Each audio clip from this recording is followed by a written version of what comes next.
Salam Bapak Ibu yang dikasihi dalam Tuhan, para pemirsa yang sedang menonton acara pemberitaan firman Tuhan pada hari ini. Bersyukur hari ini kita bertemu kembali di dalam kasih Tuhan. Kali ini firman Tuhan akan saya sampaikan yang terambil dari Injil Yohanes pasal yang ke-15. Injil Yohanes ini ditulis oleh Yohanes. Yohanes adalah murid Tuhan Yesus dan dia adalah murid yang paling dikasihi oleh Tuhan Yesus berdasarkan Yohanes pasal 21 ayatnya yang ke-7. Dan Yohanes adalah juga seorang pemimpin pelayanan gereja di Yerusalem pada waktu itu. Dan dia menyaksikan sendiri bagaimana pelayanan pekerjaan yang dikerjakan oleh Tuhan Yesus di tengah-tengah umat Tuhan, di tengah-tengah orang-orang yang tidak mengenal Tuhan.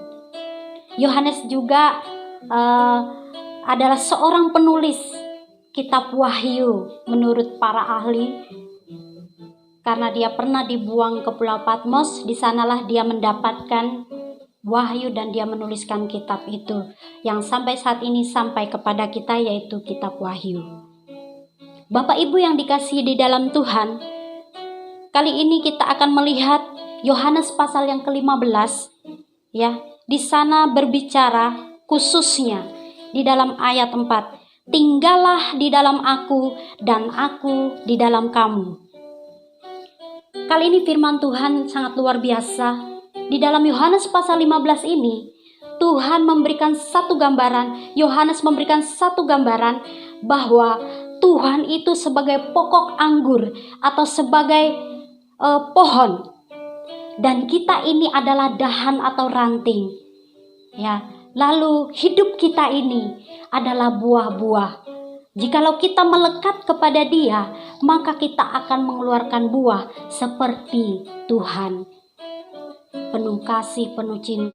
Kalau Yesus itu tinggal di dalam hidup kita dan kita tinggal di dalam Dia, dengan kondisi bangsa kita, negara kita, atau di sekeliling kita terjadi wabah virus COVID-19.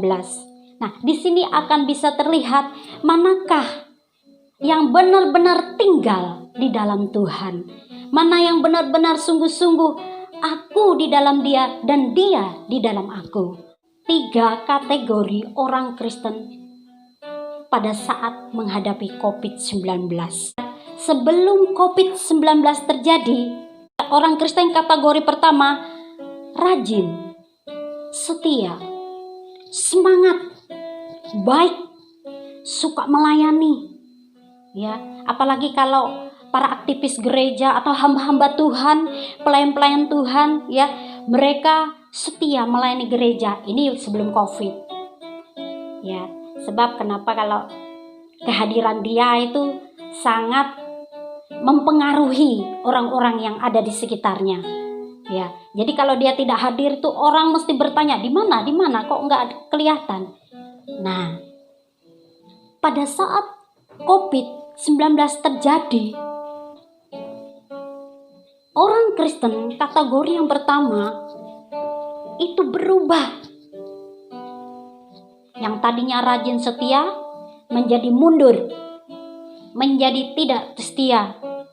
Tidak ada keinginan lagi untuk melayani Tuhan. Tidak ada keinginan lagi untuk mencari Tuhan. Hatinya tawar, tidak memiliki semangat. Jadi ketika COVID-19 terjadi, dia seperti merasakan satu kesenangan. Karena apa? Dia tidak perlu repot-repot untuk berangkat beribadah.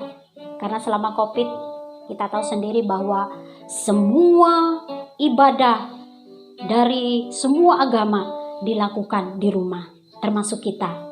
Jadi di situ akan kelihatan apakah pada saat ibadah itu di rumah itu kita tetap setia beribadah. Ternyata orang Kristen kategori yang pertama, dia tidak ibadah, dia tidak doa, dia tidak juga mencari Tuhan. Lalu muncul pikiran negatif yang keluar. Ya, pikiran-pikiran ini berkata, ini COVID-19 sampai saat ini, bukankah dia Tuhan? yang sanggup untuk menyingkirkannya. Kenapa dia tidak lakukan? Itu pikiran-pikiran yang negatif itu mulai keluar, sehingga keyakinan kepada Allah menjadi pudar. Orang seperti ini akan mudah terhilang, bahkan menjadi orang yang tidak ada di dalam umat pilihan Tuhan, ya, hilang. Nah, kategori yang kedua, sebelum COVID, orang Kristen kategori kedua, yang pertama tidak setia, ya, habis itu tidak ibadah, tetapi tidak ada kesungguhan, tidak ada ketulusan. Jadi ibadahnya ini daripada nanti kalau orang tahu kalau saya Kristen, saya harusnya ibadah. Jadi datang ke gereja itu bukan karena hati yang tulus, yang rindu akan Tuhan, tetapi datang ibadah karena gitu ya. Ya karena takut malu lah, nanti ada orang gereja tanya, di mana si A, si B, kan begitu. Aslinya malas untuk beribadah, ya. Yang kedua, tidak peduli, mementingkan diri sendiri. Nah, tapi ketika COVID-19 terjadi, mengalami perubahan dalam hidupnya, mulai menyadari betapa dia sangat-sangat membutuhkan Tuhan. Akhirnya, orang Kristen kategori yang kedua ini bangkit. Ya, dia bangkit, dia menjadi setia, dia menjadi sungguh-sungguh mencari Tuhan. Dia mulai menyadari betapa butuhnya dia akan pertolongan Tuhan. Mulai semangat untuk ibadah walaupun hanya di rumah saja, ya. Terus memiliki kepedulian terhadap sesama. Hatinya mulai menggebu-gebu untuk datang kepada Tuhan. Kategori orang Kristen yang ketiga, sebelum COVID, setia. Ibadah setia, melayani setia, mendoakan orang lain setia, memilih kasih, ya. Terus mendengarkan firman Tuhan dengan setia, semangat memahami dan mau belajar firman Tuhan. Ketika COVID terjadi atau saat COVID terjadi, ya, orang ini semakin setia, semakin sungguh-sungguh mencari Tuhan, semakin sungguh-sungguh datang beribadah walaupun hanya di rumah saja. Sungguh-sungguh dia terus mencari Tuhan di dalam hidupnya. Tambah semangat melayani Tuhan meskipun ditolak. Mungkin di tengah keluarga kayaknya tidak suka, tetapi dia tetap setia beribadah kepada Tuhan, ya. Mulai kualitatif akan firman Tuhan, luar biasa, memahami akan kebenaran. Dia berpikir bahwa semua yang terjadi ini adalah kehendak Allah. Biarlah aku jatuh di tangan Tuhan daripada aku jatuh di tangan manusia. Jadi ketika COVID terjadi, penyerahan diri kepada Tuhan semakin kuat, semakin sungguh-sungguh mencari Tuhan. Nah, kita sekarang ini ada di mana-mana.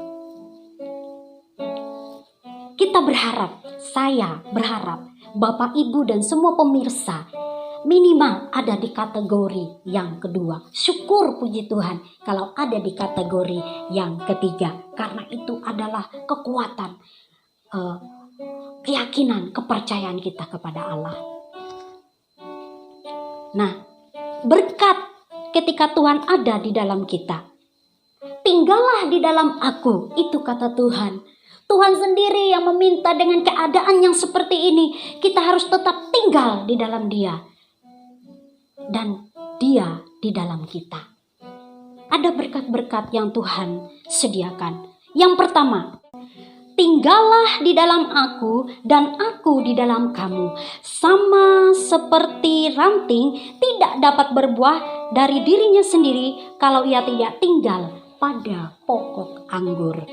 Demikianlah juga kamu tidak akan berbuah jikalau kamu tidak tinggal dalam aku. Artinya apa? Yang pertama adalah kalau kita tinggal di dalam Dia, kita akan mengeluarkan buah. Hidup kita akan berbuah. Buah apa? Di dalam Galatia pasal yang ke-5 ayat 22. Mulai kelihatan kasihnya, sukacitanya, kesetiaannya untuk orang lain, untuk Tuhan dan untuk orang lain. Ada damai sejahtera yang berlimpah-limpah dalam hidupnya. Karena apa? Karena Tuhan tinggal di dalam dia dan kita tinggal di dalam Tuhan. Jadi ada damai meskipun di sekeliling kita bergejolak. Penyakit sampar di mana-mana. Bapak Ibu yang dikasih dalam Tuhan, penyakit sampar yang terjadi saat ini dulu pernah terjadi. Ketika bangsa Israel ada di tanah Mesir, Tuhan ingin supaya orang-orang Mesir, pemimpin orang Mesir, untuk melepaskan bangsa Israel, dia harus memberikan tulah, yaitu penyakit sampar, supaya Firaun melepaskan bangsa ini. Jadi ada tujuannya. Ada tujuannya. Jadi ada damai di sana. Ada penguasaan diri yang sangat luar biasa. Itulah hidup. Jikalau tinggal di dalam dia, maka ada buah yang keluar dari hidup kita. Karena kita merekat pada Tuhan sebagai pokok anggur kita.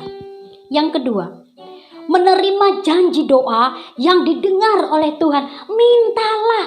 Tuhan yang menyuruh kita untuk meminta. Bukan karena keinginan kita saja, tapi Tuhan yang menyuruh kita meminta. Bapak Ibu yang dikasih dalam Tuhan, di tengah-tengah COVID-19 ini, kesempatan yang Tuhan berikan kepada kita. Kita minta apa yang kita minta. Minta apa saja. Di dalam ayat yang ke-7, minta apa saja akan Allah berikan kepada kita. Kita berdoa saat ini untuk bangsa dan negara kita, supaya Tuhan menolong, memberkati bangsa kita, untuk warga bangsa kita, untuk para pemimpin-pemimpin bangsa kita, Bapak Presiden kita, Wakil Presiden kita, para menteri kita. Minta urapan Tuhan turun, supaya mereka mampu menghadapi kondisi ini dan mampu memimpin bangsa ini sesuai dengan keadilan, kebenaran, kasih yang daripada Allah. Para pemimpin-pemimpin, wali kota, camat, lurah, kepala desa, sampai RT RW, bahkan kota di mana kita tinggal, kita doakan mereka supaya mereka mampu dan kuat memimpin bangsa ini di tengah-tengah kondisi bangsa seperti ini. Ekonomi kita goncang, ya, banyak orang kehilangan pekerjaan, banyak para pengusaha mengalami kerugian, bahkan banyak anak-anak Tuhan kemiskinan mungkin.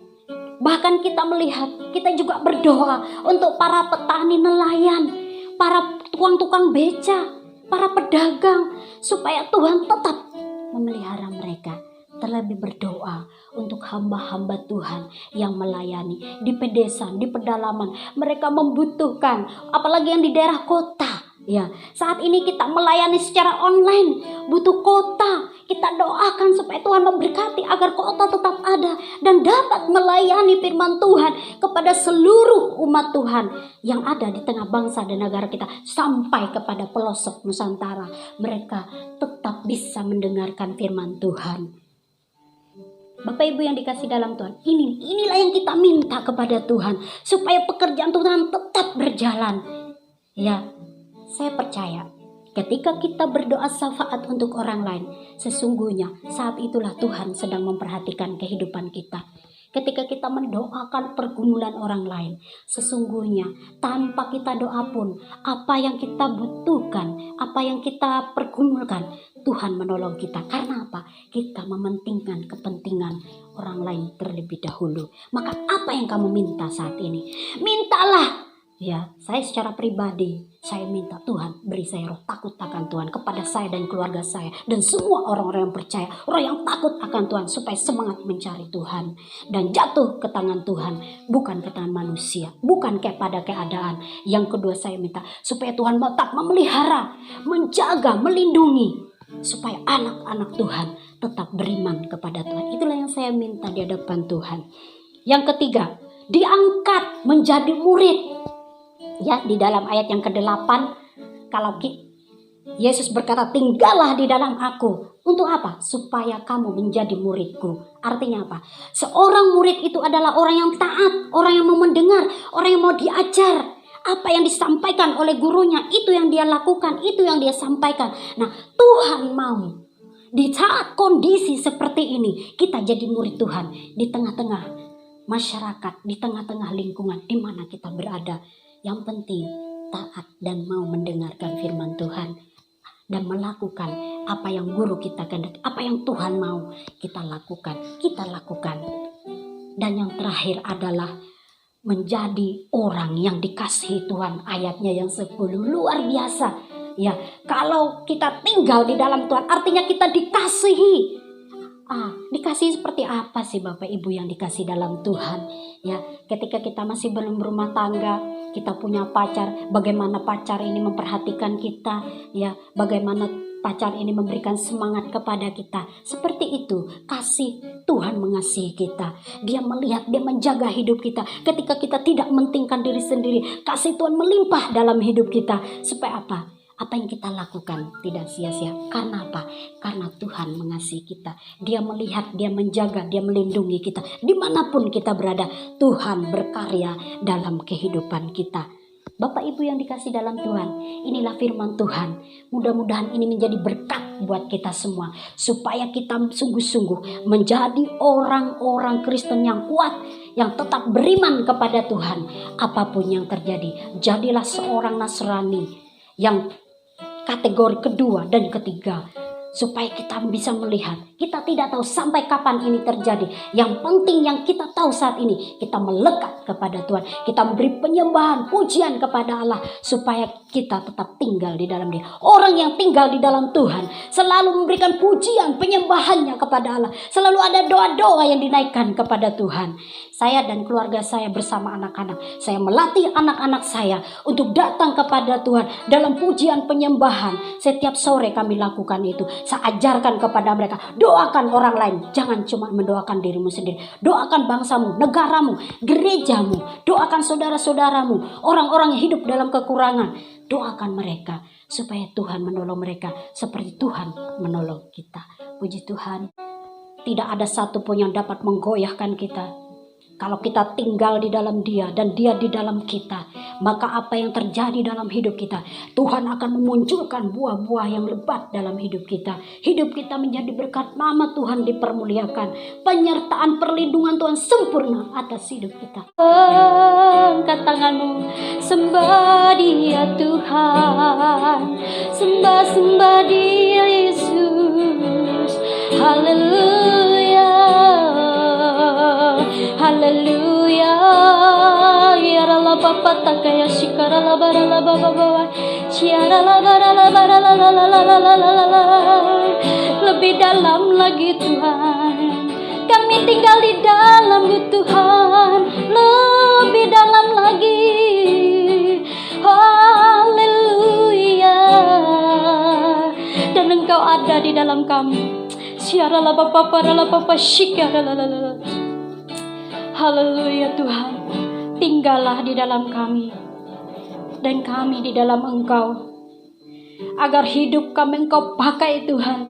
Kami kuat, kami mampu karena Tuhan ada dalam hidup kami, yang memberikan kami kemampuan, kesanggupan untuk melakukan kehendak Allah dalam hidup kami. Terima kasih Bapa, hamba-Mu sudah selesai berbicara, tapi biarlah Roh-Mu yang kudus masuk ke dalam seluruh umat-Mu, jemaat-Mu, hamba-hamba-Mu. Dibangkitkan kembali. Hati yang tawar Engkau bangkitkan kembali Tuhan. Bangkit untuk datang menyembah Allah. Bangkit untuk datang percaya kepada Tuhan. Bangkit untuk datang mencari Tuhan dalam hidupnya. Terima kasih banyak Tuhan untuk firman Tuhan. Kami mengucap syukur di hadapan-Mu Tuhan. Biarlah firman itu menjadi kekuatan bagi roh kami, bagi jiwa kami disegarkan, tubuh kami melakukan apa yang Tuhan kehendaki. Kami butuh pimpinan, penyertaan, pertolongan Tuhan. Terima kasih Bapa, kami percaya firman-Mu yang sendiri yang berkata, carilah Tuhan selama Dia dapat ditemui. Biarlah hati kami ada kerinduan seperti ini. Terus umat memiliki kerinduan. Terima kasih Bapa. Kami mengucap syukur, menyerahkan semua para pendengar, semua para pemirsa yang menyaksikan tayangan ini. Tuhan, kami tidak tahu pergumulan mereka, tapi Tuhan Engkau lawat, Kau jamah, Kau tolong mereka. Berikan mereka kekuatan, kemampuan, kesanggupan. Jaga lindungi mereka dalam nama Yesus. Terima kasih Bapa. Dalam nama Bapa, Putra dan Roh Kudus. Di dalam nama Tuhan Yesus kami naikkan syukur kami. Haleluya. Kita bersama-sama katakan amin. Terima kasih, Tuhan Yesus memberkati.